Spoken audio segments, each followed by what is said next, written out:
Hey guys, Ryan Green, Blackmore Glunt. So ground source heat pump systems, traditionally the problem being expensive. Drilling vertical bores in the ground is expensive. So we have a unique way of exchanging heat with the ground. This is basically a rolled up capillary mat. The little capillary tubes here, we flow water in between there. And then we have the headers here where the water will come in and then go out the other side. This is about 15 feet long, about 4 feet deep. And we'll bury that in a trench that's about 18 feet long and 5 feet deep. And then there's another portion above that that will be your horizontal piping section for your frost areas. But basically this is just to allow ground source without the high cost of entry of going vertical bore, or if you don't have a lot of space or can't get a hold of a driller. This is a way to do it with traditional excavating equipment. And then over to here is all these water-to-water heat pumps. We're doing hydronic heating, hydronic cooling. So we're moving hot water and we're moving cold water around. So instead of having a traditional fan coil or something that mounts on the wall, this would be a in-floor fan coil, if you will. So you have water coming in, whether it's hot water or chilled water. You have a little 24-volt fan here that's inducing some airflow. And then your hot water or chilled water coil here. So whether it's flowing hot water, you're providing heat, or chilled water, you're providing your cooling with a very low airflow, very super quiet, and it basically hides into your floor. And then there's all sorts of different type of color arrays and things like that that you put over on your grill and basically disappears. And very similarly, this would just be a heating only model where there's no fan, there's no condensate drain pan for the cooling, and just another example that, you know, if you've got wood floors or things like that, you can do all kinds of different fun stuff with those grills on them. And that's it. Pump water. I'm Ryan Green from Blackmore Glunt. I basically run our decarb sales department. We're an outside sales organization, a manufacturer's rep, so we represent several different manufacturers of energy efficient equipment, several different heat pumps, whether it's air to air, air to water, water to water, water to air, different types of heat pumps, but we really focus a lot on hydronics. You know, pumping water around the house instead of pumping refrigerant around the house. We're seeing this becoming more proliferant with the A2L refrigerant changes. That's got a lot of people scared, uncertain. Uncertainty creates change, and I think that's why we're here today, is to talk about some of those changes. And we're really excited to have one of our better manufacturers from Spain in town to talk about their water-to-water heat pumps and some of the really fun things that they can do with them. So I will let Adrian from EcoForest take over. Okay, thank you. Thank you for the introduction. Okay, so basically, as I was telling you, I am from Spain, so if there is anything that you don't understand because the accent, pronunciation or whatever, just stop me. It's going to be a presentation, but if you have any questions, just tell me and we can stop and clarify at that time, okay? So, how familiar are you with water-to-water heat pumps? More or less, okay. Yeah. So, basically, we are going to introduce our company, the product range, and some case studies, but first of all, I think that it's important to know what is a heat pump. So, if you are familiar with your fridge, you are familiar with a heat pump. Finally, the fridge is a typical example that everyone is telling you that it's a heat pump. Usually, when you think about heat pump, you think about air conditioning. So, you are taking the energy from the air and you are distributing through the air to the building. So here what we have is a water-to-water heat pump. We are taking the energy from a water source. It can be boreholes, drilling, an open loop. There are plenty of applications that it can be done with a water-to-water heat pump, and we are distributing through water to the building, through radiators, underfloor heating or cooling. So this is what is a water-to-water heat pump and the different applications that you may have in your project. So why a Spanish company is here? Because finally, USA is a very appealing market for an European company, always. But in this case, it's true that we believe that as a Spanish company with a unique product, we have some USPs that we can bring as well to the US market, as we have done in Europe first.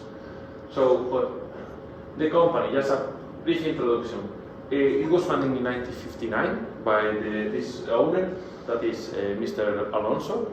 He's still the owner. He's 89 years old right now. He's the main shareholder. He's still active. Okay, he's not coming every day to the office, but he's still coming. And this company, EcoForest, is still a family business. We started in renewables, first as a distribution company. We were importing, in fact, North American equipment. We were importing pellet stoves from a Canadian company called Envirofire. And in 1992 is when we did the step of become our self-manufacturers. So in the 90s we started manufacturing pellets stoves and boilers. I don't know how it's in the USA, but the truth is that pellets business and wood, generally speaking, for space heating is getting low and low. So they were realized that they need to look for other technologies, and in 2010 we watched a project in the University of Vigo that they acquired, and in 2012 we start manufacturing what is the current range of geothermal heat. The new headquarters, I will show you later, it was opened in 2018, and in 2019 is when we started in North America. We use Canada as a field test. Okay, Canada is a good place to test before getting into the USA because the weather conditions are extreme in some places. For geothermal, the drillings are also very cold, so it's also challenging. So we have been working in Canada for a few years, and also when we start working in Canada, we try to get all the products certified for the North American market. It was also a real challenge, okay? Getting all the certificates from an European company to the USA sometimes is not easy. But finally, in 2021, we got it, and right now it's fully available. You can get the tax rebates of our product range and so on. This year, the challenge in the heat pump industry is refrigerants. If you are not familiar with heat pump industry and with refrigerants, don't worry, because finally it's something that is not related to you. It's mainly affecting contractors and manufacturers, but the truth is that there is a legislation to reduce the high, the refrigerants that are the global warming potential to the atmosphere is too high, so they are trying to reduce that impact to the atmosphere with using low GWP refrigerants like the one that we are going to introduce today, that is 444. Okay, so these are more or less our company. So we have 3 factories, one for biomass, one for heat pumps, and one for the pellets fuel. We also manufacture that pellet fuel from wood. The main building is this one. I have a video in YouTube. I think that is here. Maybe it's too loud. But this is the company.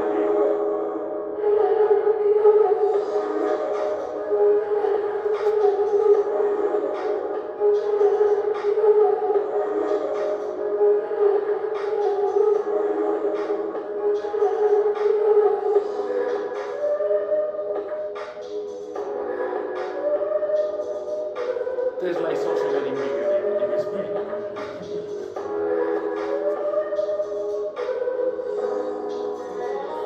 These 2 units are heating the factory, and in fact we are using storage water under the building that we need in case of a fire as a collection system. Okay, we haven't done the on this installation.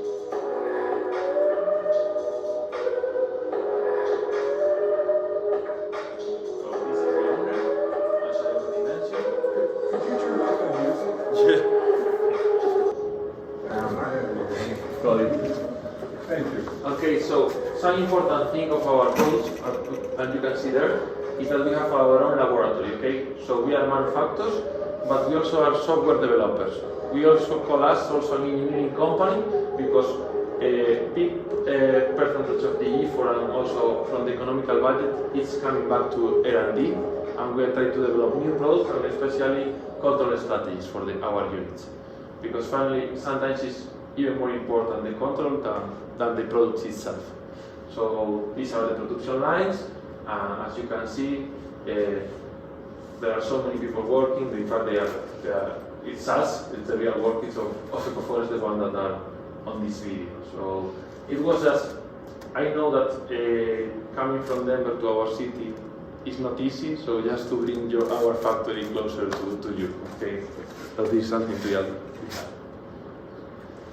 In terms of the company, we are based mostly in all Europe through companies like they are representing us, like Blackmore Glunt here in Denver, and we are following the same strategy in Europe. 1 year ago we started in the USA, so this map is not updated, and also we are present in Australia. 90% nowadays is Europe, but we hope that thanks to our effort in the next future, North America is going to have bigger impact. Okay, talking about heat pumps, we offer solutions in water to water, in residential, okay, single houses, multiple dwellings, it can be considered residential as well, but also there are geothermal systems installed in other kinds of buildings, okay? People usually think that geothermal is just for single houses. No, that's not true. There are plenty of applications that it can be do with geothermal. And in fact, the biggest sales wins are going to be on the industrial sites, because finally they have more higher demands and more use of the units. To give you examples, we have installations in Europe. We love churches and cathedrals. We have a lot of installations done in church, in hotels, in hospitals, so there are so many different applications. At the end, I'm going to show you some examples as well done in North America that probably are going to surprise you as well. Talking about our product range, we have what we call domestic range, and we have, okay, we always start with the metrics, with European people like me, okay? So we have 3 different power outputs, that is 3 tons, 4 tons, and 6 tons in domestic.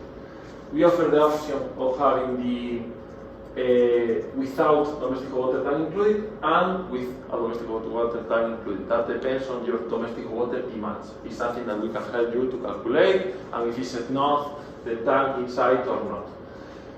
Also, in terms of what kind of things you can produce with a geothermal heat pump. You can produce domestic water, you can produce heating, and you can produce cooling. Also, if you have a pool, you can heat with a water source heat pump. So, with our unit, you can produce up to these 4 different services. The difference between active and free or passive cooling, I'm going to explain you later because it's slightly different. And finally, we are talking about a water source heat pump. So, as I told you, there are different possibilities to combine water, but our units are also compatible with air. Okay, so we can combine water and air in a same system. So it's another technology because I was speaking with you, but basically it's giving solutions to the people. And sometimes drilling is not a solution, so you need to think about other possibilities. So here is a traditional unit. I know that you are not very familiar with geosystems, but traditional equipment here in North America is on-off heat pumps. On-off heat pumps usually need more accessories on the installation, not just the unit. With our unit, what we are getting is simplify the installation between this to this. There is another video that I have here that is going to explain you whether if you can tune a little bit, sure. not very high. This is not music, this one's talking. For those who are not familiar with the current conventional geothermal hydronic system, this illustration depicts the current approach designed around a single-speed geothermal water-to-water heat pump. The distribution system can consist of any number of heat distribution devices and zones. This depicts 3 radiant zones and 1 fan coil. Due to the difference in heat pump capacity and the distribution's heat delivery rate when only the smallest zone is enabled, a buffer tank is required to prevent harmful short cycling. This system also includes a supplemental heater and associated pump. Through the use of a couple of 3-way valves, the heat pump can provide 100% of the domestic water heating through an indirect tank with internal heat exchangers. This system is using a geothermal loop as the source of heat. Pumps must also be installed for source, load and distribution fluid circulation. To manage heating, cooling, domestic water heating, and efficiently control the supplemental heat, there needs to be an external control package, either our own PHC control, as illustrated, or some other control package.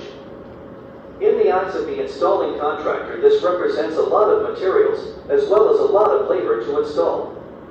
Wouldn't it be terrific if we could eliminate a lot of these individual components and replace them with a single product? Let's start by removing the $2,000 control package. Next, we can eliminate the $900 flow center. Next, we can eliminate the supplemental heater and separate electrical circuit to save another $500.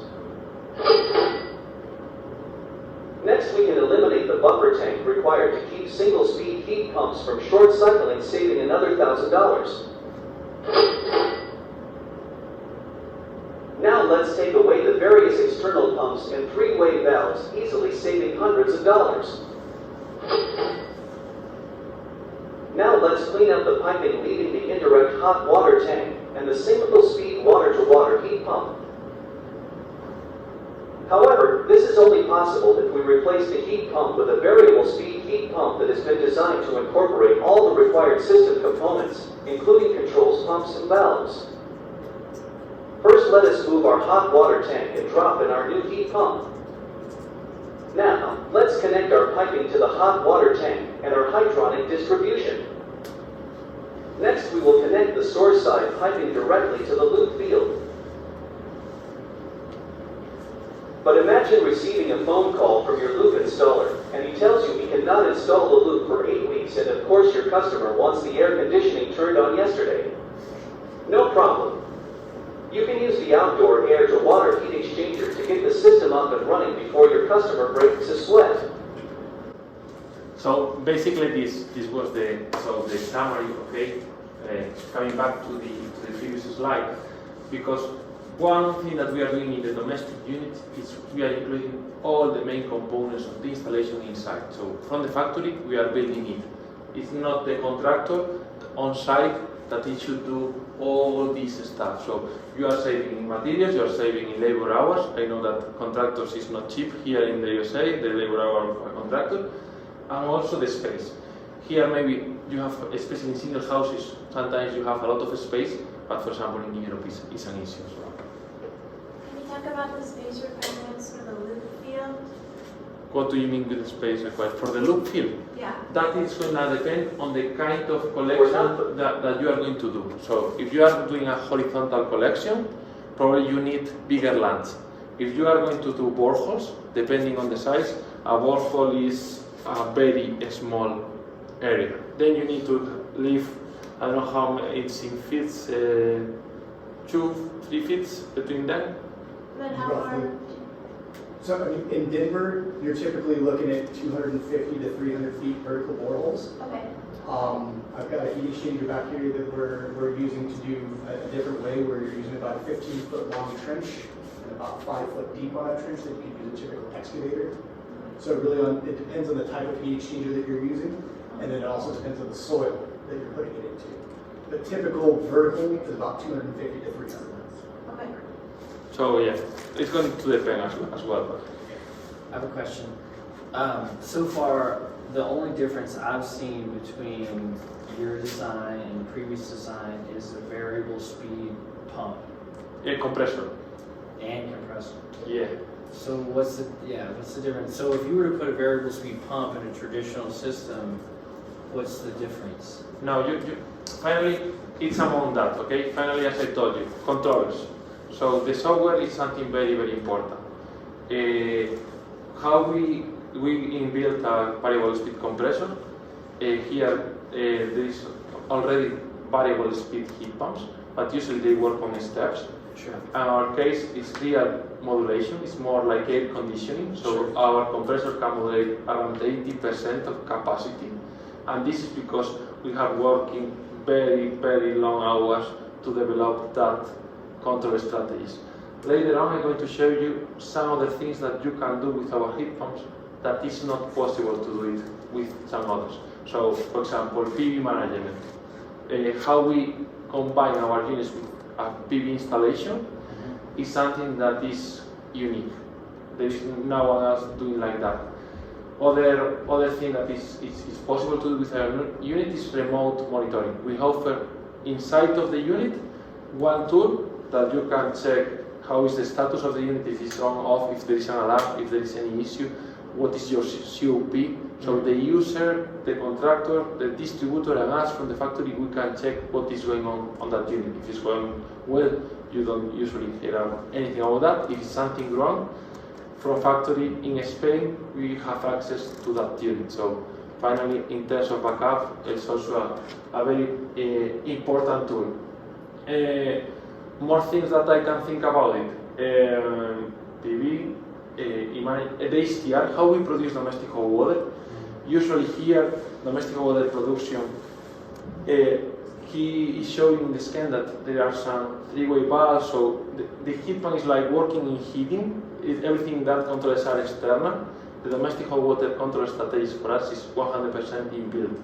So we offer two possibilities that I'm going to show you later, how to produce domestic hot water, that at the end is one of the biggest consumption in a house, for example. And so what you're saying is there's no mixing valve, that the water delivered is the temperature you're desiring? Yeah, you can, and also our production temperatures are also pretty good. Okay, I wouldn't design a system to produce 140 Fahrenheit in domestic water, but you can do it with our unit. So I wouldn't do that because finally it's less efficiency. Sure. But if it's needed, you can do it.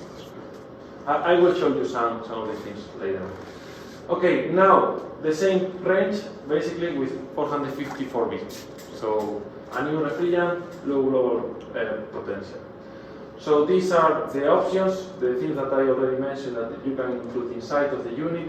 You can cascade, that is another option. So you can increase the power capacity of the units just with a cascade installation. You just need to wire the units. It's in single phase. And there are two different models, with active cooling or with active and passive cooling. With active cooling, basically we include a four-way valve to reverse the cycle when you are doing heating or when you are doing cooling. Easy to understand. This system that I am representing here, the HDR, is basically a superheater. It's taking the hot gas from the compressor when we are doing cooling, like in this picture, or we were doing heating, and we are increasing the temperature in the domestic hot water circuit just for free, because it's just the hot gas of the compressor, the one that we are injecting on the domestic hot water tank. Passive cooling here is not typical, but in our region, for example, in Spain, that is not very hot. This is a very good solution.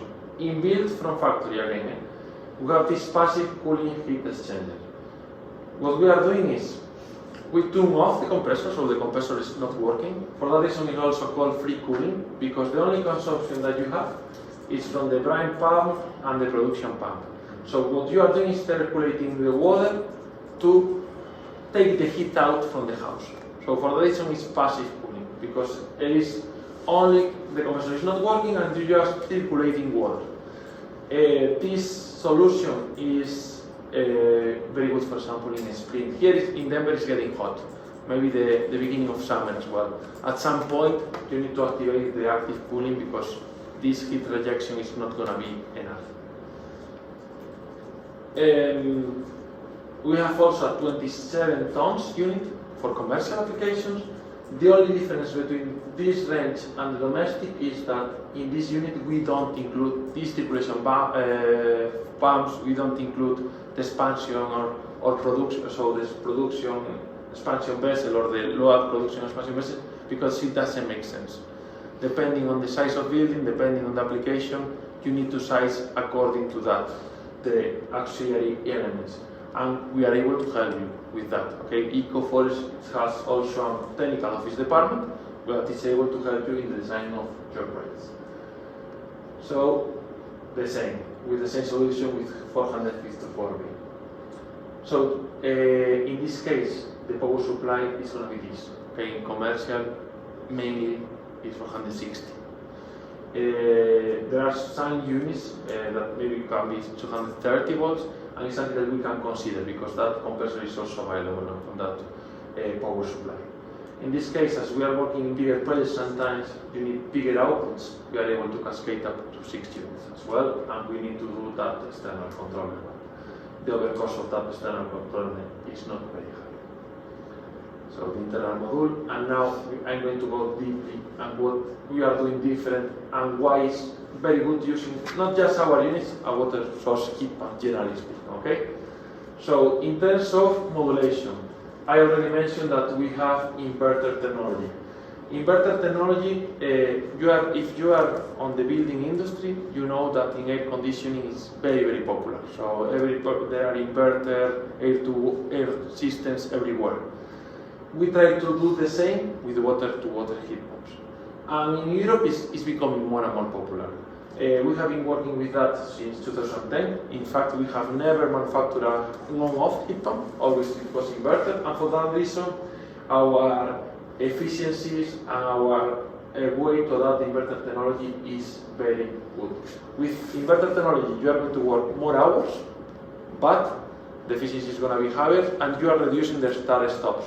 So the lifetime of the units are usually longer, because there are no, the compressor that is the main component of the unit is not going to suffer as much. Also, as I was mentioning, you can avoid the video, you can avoid the installation of buffer tank. That is another overcost, is reduced efficiency because there is going to be a stratification of temperatures inside of the own buffer tank. It's something that you are going to avoid in a direct installation. And also you can limit the thermal power and electrical consumption. This is a software functionality. Okay, we can set the limitations for the unit, but this is software, and we are avoiding the starting current limiters as well, because they are not needed. These are the technical curses of our units. If you would like to access from the one here, or the ones that are watching then the video, you can get from Ryan, so he is going to share with you the technical course. Okay, here is the operation map of the compressor. As you can see, we are able to produce 149 Fahrenheit degrees for domestic water production. Again, it's not going to be the best efficiency, but it's possible. Here you can see the compressor speed and the heat in powering BTUs, so you can see at different temperatures. We can even simulate your conditions. Imagine that you are working with a specific ground field, that is you are getting, I don't know, instead of 32, 41, 50, 59 is pretty good, and you're getting 65 or more. We can calculate that. How do you figure that out for each locality? Could you repeat? How do you figure that out for each locality? Like, how do you design for each specific environment? Finally, the heat pump is designed for working in different conditions. This is our operation map of the compressor. Then we have people here like these guys that they are, for example, to know what is the exact amount of thermal capacity of the ground. There is one system that is TRT, that you are testing how is the temperature of your soil. So with that you can calculate. I have a question. Yep. So how do you figure out how to size a heat pump in Denver versus Estes Park versus Lyme versus Longmont versus Westminster? So as you're saying, with soil conditions, so depending on what type of heat exchanger you're putting in the ground, vertical bore, they'll do a test borehole. Sure. And they'll test those underground conditions. If it's horizontal, it's less of a test borehole and more of a TRT. They test the resistance, thermal conductivity, and thermal diffusivity. Sure. And based on that, then they get the annual use of the heat pump. And that heat pump will have a heat of rejection, or how much energy it's putting into the field, and a heat of extraction, or how much it's taking out, depending on whether it's heating and cooling. And then that ground source designer can take that model and say, okay, this many hours it's putting in, this many hours it's pulling out, and that way you can determine what that minimum and maximum design water temperatures are. Will you actually hit those? Probably not. It usually stays somewhere in the middle. Sure. But that way you can get a minimum and maximum to size the field. So how do you decide vertical or horizontal? It's space. If you're going like a traditional coiled slinky loop, you're going to need about 2 times the conditioned square footage. Sure. If you're going vertical bore, you need about 1-to-1 ratio of conditioned square footage. What if you don't have a lot of space, but the geology is like really tough underneath you? So, like really tough as in like rocks, or? Yeah, like the hardest, like obsidian, like really, like a place where they wouldn't drill the well.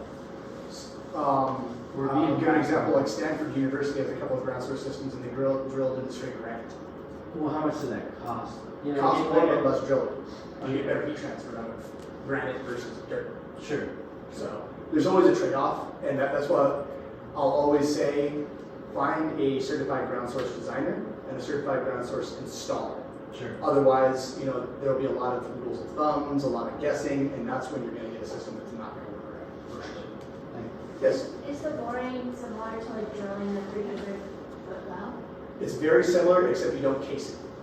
Okay. There's no casing on it. So typically they'll do on a vertical bore, they'll do what's called a bentonite grout. And it basically looks a little bit like cement, but it's a little bit like a mud. So it kind of gives some rigidity in there. And that's what increases the heat transfer between the pipe, the grout, and the earth. Okay, so it's very similar to. The equipment is the exact same. Sure. It's the exact same building.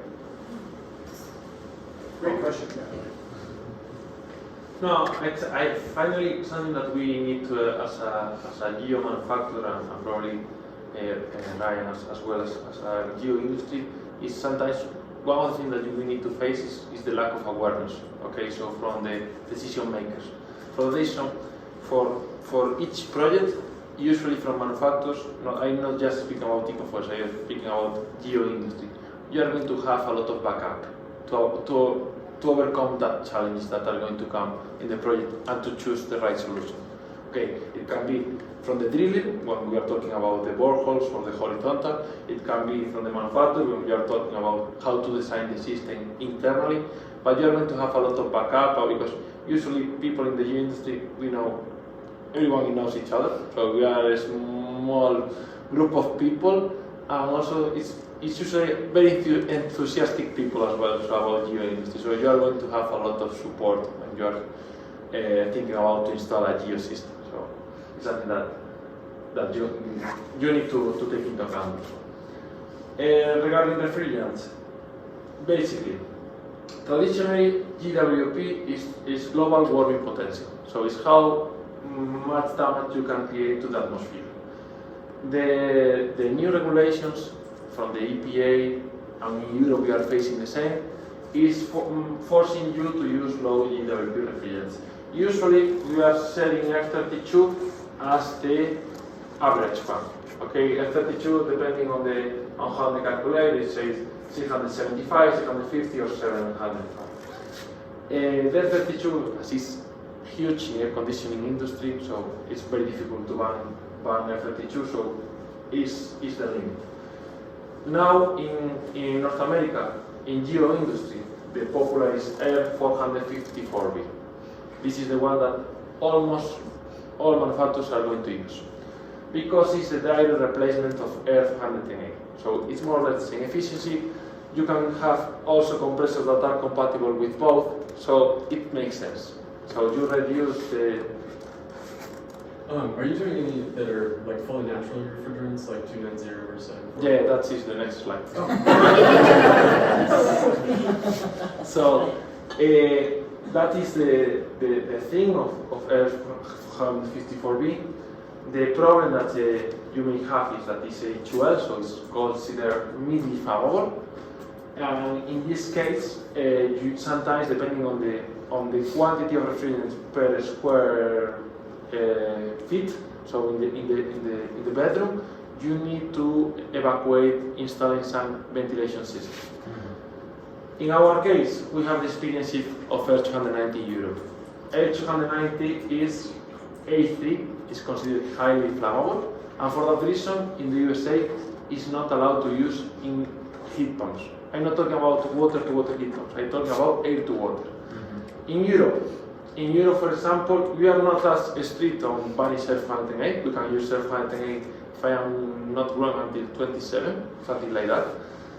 But we are able to use R290, especially outside. Okay, air-to-water right now, everything is R290. Indoor, we are able as well to install water source heat pumps with R290. In fact, we are selling that equipment in Europe, but we are not allowed to do right now in USA. Okay? So the refrigerant's only in the unit itself. It's not actually like in the heating and cooling lines, right? No, it's just it's a refrigerant, closed refrigerant circuit. Where is the refrigerant? So it's not an air conditioner that you are distributing refrigerant around the house. So the quantities are not very high. Sure. But even that, there are restrictions. So the R290 is, if we were talking about, these are close to 200, around 700, around 100, it's just 3. Mm-hmm. Oh, wow. Are those numbers assuming that these are leaking at a particular rate? They are comparing against the impact of CO2. So it's taking CO2 as a reference. Its global government potential of CO2 is 1, so they are comparing against CO2. Right, but if this refrigerant does not leak, it does not get into the environment. No, of course not. Well, it's not supposed But but it is Theoretically. Yeah, these numbers are based on if it does leak, and the assumption is it will some percentage was. yeah, it can leak. Sometimes happens. So there's actually been a recent study by ASHRAE, I think it's standard 223, I'll have to look into it, but they did a big deep dive on the amount of refrigerants that are leaked, and basically the longer the line set, the more leakage you get. Sure. So split systems, VRF, VRB, massive leak rates, which actually with 410A can increase the scope 1 greenhouse gas emissions of a building because of the amount of greenhouse gas emissions related to that gas leaking. So there's a lot of stuff coming out about on the amount of leak rates. Yes. So what you're saying is that leakage is inevitable per entropy, however, the quality of the refrigerant that you use to begin with reduces that global warming potential? Yes, and then also because we're everything comes factory charged, you're not ever opening up that refrigerant system. And if you look at like most water source heat pumps, the technical manual is like the last thing you do is hook gauges up. Sure. So But I mean, in theory though, like everything's going to be, I mean, I'm in the deconstruction industry, so I've seen buildings that were specifically designed and built in 2015 that people bought and said, get rid of this thing. right. So as much as we want to design perfectly, people are always the worst. 100%. No, absolutely. Yeah. Okay. And just in case anyone doesn't know, R290 is propane. Do you know if what the timeline is for R290 coming to the US? Now that is the good question. For example, we are manufacturing water to water, but also air to water. And our air to water is basically Air 290, as I told you in Europe. And I would like to sell that equipment in North America, so we were talking with EPA and so. Depending on you are asking, you are getting different questions. So people, they say 2025, I don't think 2025 at all. So I think around 2027, something like that. But it's my guess. Now one knows 100%. So it's going to take time, I think. Because finally also, something that I think that is going to delay is that as manufacturers, we have invested a lot of resources to develop now R454 B units or R32. So now also for some manufacturers, they are not going to be interested in spending more money in develop units with R290. For us, it's not a problem because we are European and we have already done that. But for other manufacturers, it can be a problematic as well. So nowadays is how you see. This, for example, this is not the 454B, but this is exactly the same casing. Okay, so you have the refrigerant with encapsulated, you have a leakage detector, and you have a fan, like the fan from a computer. So in case of a leakage, you just the sensor is going to say, okay, there is R454 or it's R290 in the atmosphere, and it's going to activate the fan and taking out from the building. Okay, so that's how it's going to work. Okay, domestic water mold. I already mentioned that. Basically, we include inside of the heat pump a three-way valve. So the three-way valve is going to say if it's going to see the heating circuit or the domestic hot water circuit. That is a big difference. So we have a specific mode on the software that is domestic hot water. Also, we have a superheated option. Okay, so we have both possibilities. How it works in terms of logic, how the heat pump is going to do it. For us, it's going to be 2 set points. The standard set point, this is more reasonable than 149. That is designed at 130, 110 Fahrenheit. And then as a default, thanks to the superheater, we can reach up to 158. We usually suggest to leave that, because maybe you are not getting the 158. This depends how hot is the gas at the exit of the compressor, but you don't need to touch that, because finally this extra heat is for free. So if we are above this 113, following the sample, what it's going to do, the heat pump is producing heating or producing cooling from the condenser or evaporator, depending on the role, and we are just using the hot gas to heat up and increasing the temperature, like this example. Here in Denver, people love the skiing. All the family goes to the mountain, do the skiing, and then they are cold and they would like to have a very hot shower. So the temperature drops below that value. What we would like to do, because there is one guy still missing without shower, is heating as soon as possible the domestic water tank temperature. So the heat pump is going to get in domestic hot water mode and working with the compressor capacity and the condenser, we are heating the domestic water till. So we are going to recover faster the temperature on the tank. So what you're saying is the energy that is dissipated through the heating process of the space is used to heat the hot water? No, it's the hot gas from the compressor. So we are connecting a heat exchanger, a pipe, to the hot gas of the compressor, and we are exchanging there. But the compressor is being powered by the demand for heat, right? The compressor is powered by the electrical supply and is doing or in heating or cooling mode. Sure. Okay? Okay, but it's governed by the demand, right? Yeah, it's governed. So if you want it hotter, it's going to create more excess heat. That's going to create more hot water. Yeah, exactly.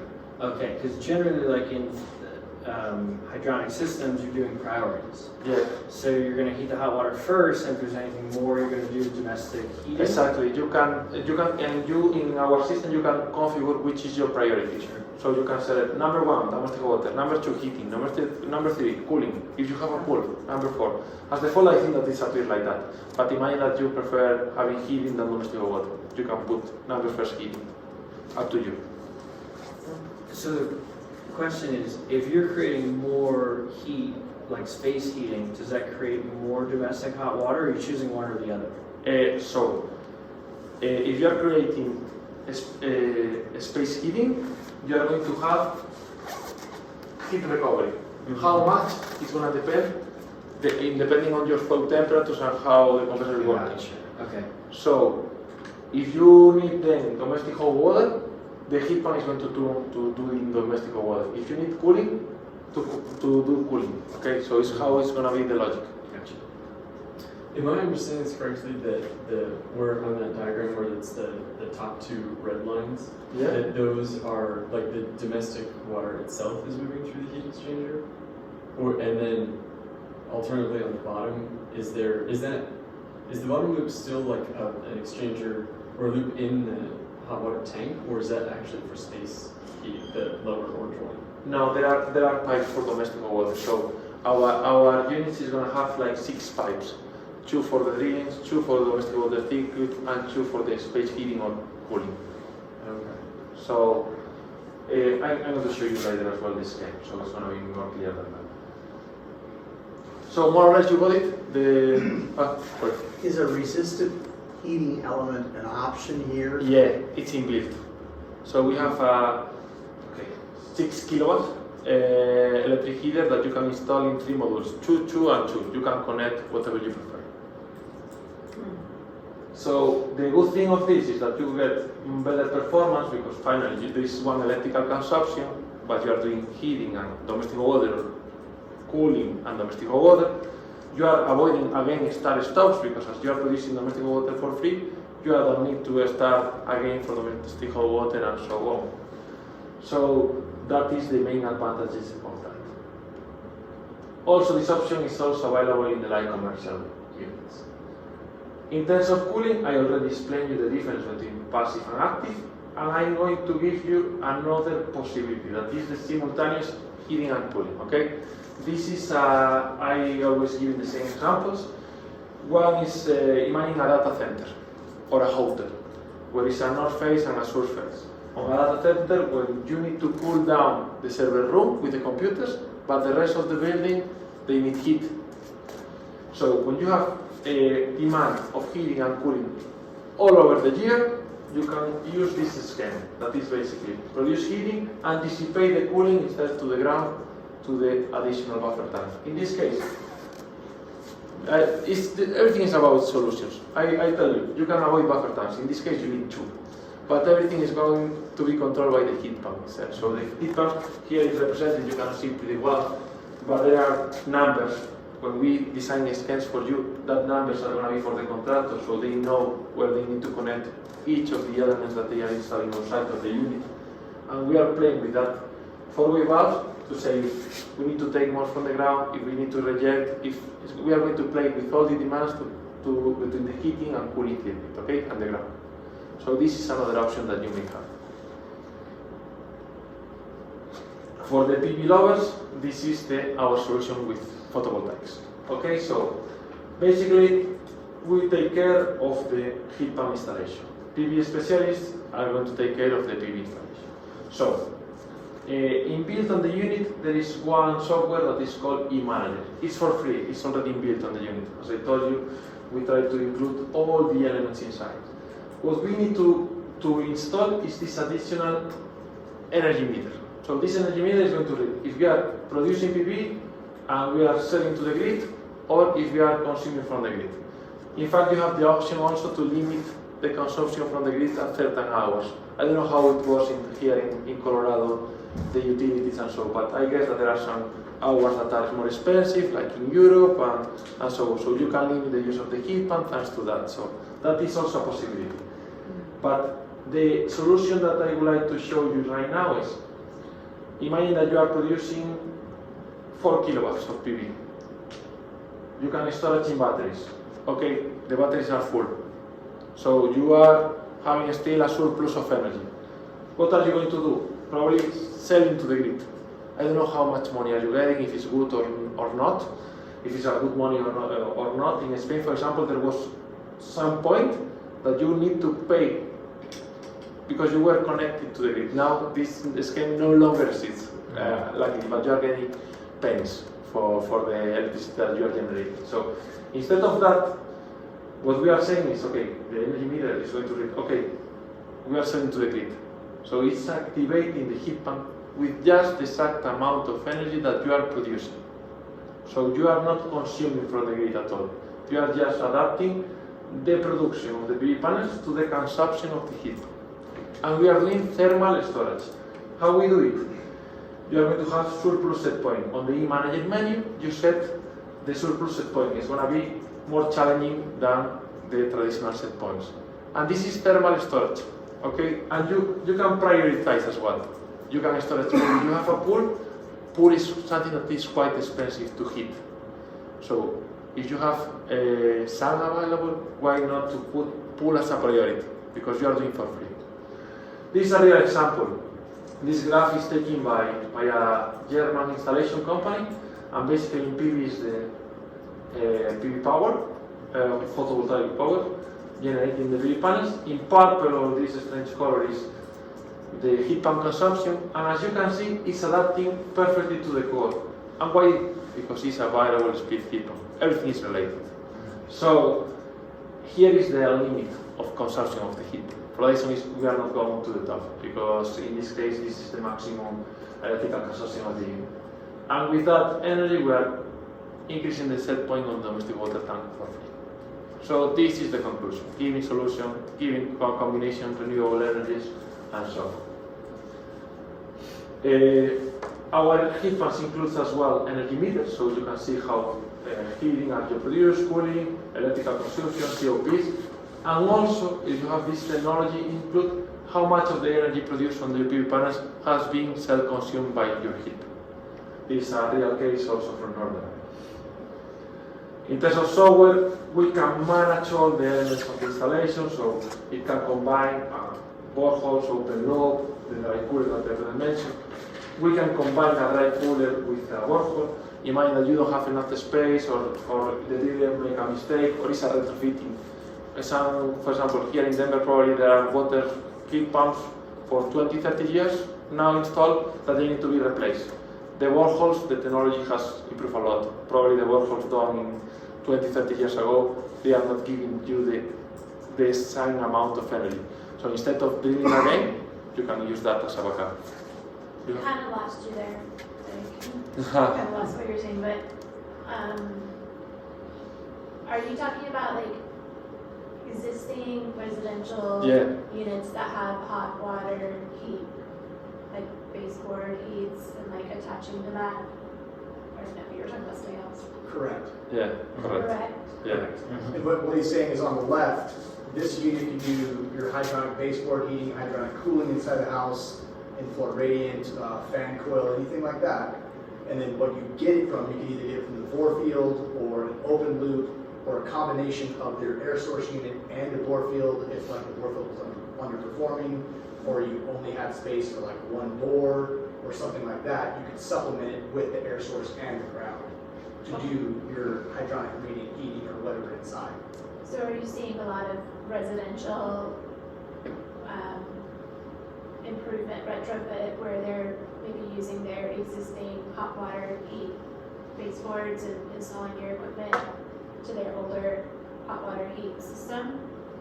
So in this case, I was reading some previous geothermal heat pumps installed that you are not taking the same amount of energy from the ground, because when you are heating the house, you are frozen the bottom. And the technology has improved a lot, but in 20 years ago, probably if you were getting, I don't know how many kilowatts from the ground, you are getting less. If you are retrofitting other kind of technologies, is when we need to study how to do it, because in terms of space, for example, you asked before, maybe you don't have for doing a horizontal trend, but you have place for doing a borehole. Right. You can do the installation this inside, and instead of using this, because you don't have the space for dealings, you just install a dry cooler like that, that is the size of this table or something like that, you know, so it's another way to retrofit. So with solar electric, the technology has improved so rapidly that a lot of people are like, why don't I just wait till it gets better and I'll save money? So same question, positive to you, why don't I just wait 5 years? Is it going to get better and cheaper and more efficient? The heat pumps. I think that it has increased the technology a lot. So in the last 5-10 years, I think that, for example, in Europe, everyone changed to variable speed heat pumps. Everyone is focusing on doing cheaper products or more affordable, because finally, the heat pump itself is not as expensive. The problem is when you think about the overall system. Sure. So doing drillings, though, but also in drillings now there are companies doing interesting things. Okay, so he's bringing these collectors. I mentioned before that using the PV thermal. There are people that, for example, for retrofitting, because there are buildings that are already done. How you can drill? There are people, there are companies that they instead of doing just one borehole, they are doing one borehole in that direction, so just in one place for retrofitting buildings. So the technology, of course, is improving. But I think that if you compare, I started in this industry 8 years ago, the change is massive. So probably we are going to continue growing because everything is getting more technological, not just heating and HVAC. But now the heat pump is getting trendy, and there are big players getting into this field. For example, Google, they have a startup that is also related with geothermal systems. So there are big players as well playing now on geo and heat pumps in general. So I guess that there are going to be also some improvements. But you have to take into account tax credit availability too. Those are not going to be available forever. Sure, but if the efficiency grows so much in the next 5 years, and then tax credit that offsets whatever we're buying now, especially with an installer that might not know exactly. I don't know if you can beat 30% off. Well, with renewable energy, I don't know about exactly the municipality-specific rebates you're going to get through heat pumps. I mean, 30% is a federal tax credit for solar. And Excel's giving you credit soon. 3,500 from Denver, 2,200 a ton from Excel, 30% time credit federally. What if you have to wait? I think There's a point of peak tax credit. Dallas has the peak. I can't stop thinking that the bar to entry for a lot of people is the drilling cost, because it can be 100,000 easy. Yeah. That's extreme. That is the stress. That's extremely Maybe 50, maybe 100, but I just went through a process with people drilling 300-foot wells up in Lyons, and it's 50 Right. to 70 easy. That's insane. So, I mean, if you know somebody who can do it cheaper, tell me. Absolutely. Typically, what I find with ground source, it's about $30 to $35 per linear foot. Okay, well, we'll talk. Totally. Yeah. And then, yeah. I have lots of stuff. another question. It was not too random off the wall, but you mentioned swimming pools. Yeah. Are you building or selling the equipment that's water-to-water heat pump just for the swimming pool? Yeah, no, the heat pump is gonna be the same, but You're not building the swimming pool equipment? no, Specific, okay. no. But we have some examples that is just basically one unit to heat a pool. So we have an Olympic pool where he lives. That is basically, I don't know the conversion, but it's a big unit just for domestic Yeah, for because they're pool. using them to cool the swimming pools in Arizona right now. Yeah. But for example, another application that we are doing in North America is hockey ice rinks. So we are cooling hockey ice rinks with a geothermal heat pump. So there are plenty of applications.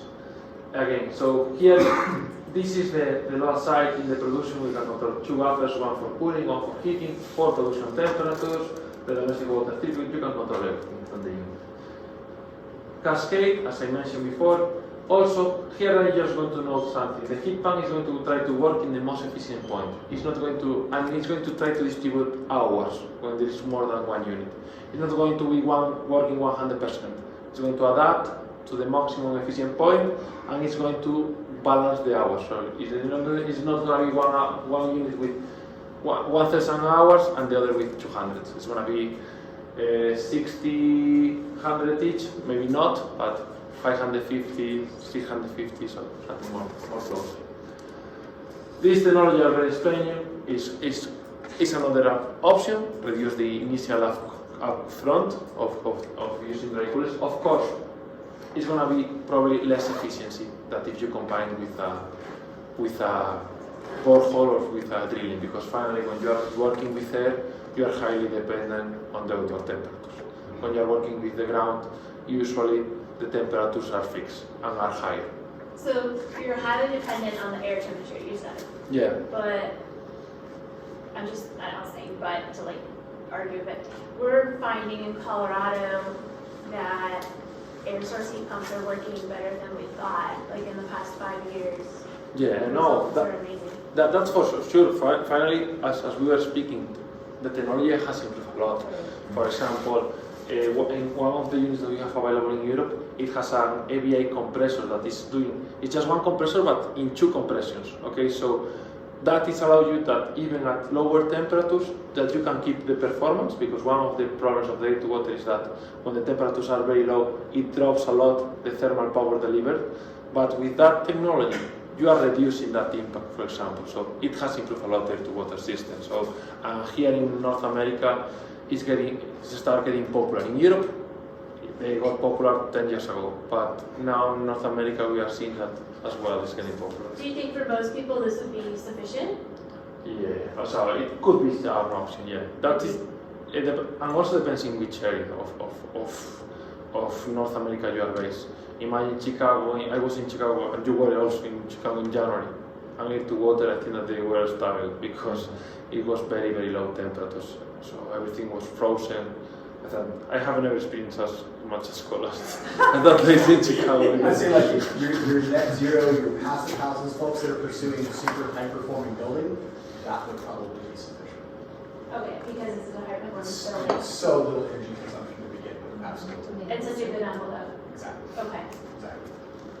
And then just how we do the frosting is also different in this technology. We are using the passive heat exchanger that I mentioned before, and we are using the same philosophy. We are circulating from a hot source, domestic water tank or buffer tank, to do the frosting. We are not activating the compressor. In a traditional air to water, you are going to reverse the cycle, activating the compressor and heat the battery. In this technology is slightly different, so the frosting system is working. Another solution that I would like to watch sooner than later for multiple dwellings in North America is this solution. Okay, it's not available yet, but we have available in Europe. We have done projects like that. It's units, heat pumps with the size of a washing machine. So it's very small, everything is very compact, and usually here it's not real because you need to do the domestic water tap connection. But if it was just for space heating or cooling, it was going to be something similar to that. But if you would like to use, for example, the fridge space, you can perform installations like that. In this case, we are talking about 1.5 tons installation, so the size of the unit. And what you can do is sharing that initial investment between all the people living on the flat, because all of you are connected to the same geo pipe. It's like gas pipe, but with geo. So, and then in each house, any of you is going to have your own heat pump. So you are distributing your, if you like to heat or if you like to cool, so it's going to depend on you. It's a kind of a scheme that sooner or later is going to happen here as well. So I know that there is some projects coming on the pipeline about this technology. Okay, as a summary, I am running out of time, I think. Compatible with Modbus, Bagnet and KineX. So our units include even a Modbus port for people that now automation is getting very, very important, I know it. And we have the remote system, our own remote. But for me, this, okay, it's good because finally it's allowing you, but it's kind of a mess. Because you have your heat pump with your APP, your domestic water tank with an APP, your underfloor with your thermostat, so finally the user has 10 APPs for all the things that they have in his house. We have the option, of course, but if you would like to do some integration through Modbus or so, it's also available. Academy trainings, this kind of events, of course, and just quick examples. A winery, this is just for space heating. This is in close to Niagara Falls. A single house. Also, for example, we are distributing by water. But if you would like to combine both, one of the exit can be also a forced air, so with our units. You just need to install this external module. This is the example that I would like to tell you about. I told you before, simultaneous heating and cooling. This project I was on the commissioning, basically they are using the cooling for the water beddings around the wine tanks where we are doing the fermentation, and they are heating the rest of the space. They have also a showroom and people can taste the wine that is heating, and the cooling is just for the water around the tanks, okay? And in fact they have different production temperatures because there are different tanks, and in each tank they need different temperatures. So it's pretty interesting application as well, and this is a geo application. Another application, and it's huge, this application, is agriculture. Because agriculture, they have high demands of energy. I am not expert in poultry farms, but I know that the chicken, they need like a fixed temperature to grow faster. So I was telling them before, it's not very environmentally friendly in terms of animals, because finally we know what is happening in farms. But at least you have you. So it's it's something that If you want to do a sustainable farm, here's how you do it really sustainable. So this is one real example as well. So, and that's all. Thank you so much for your attention. I think that now I don't know if you, Ryan, would like to introduce then your radiators and so. Thank you so much. Thank you. Thank you for coming.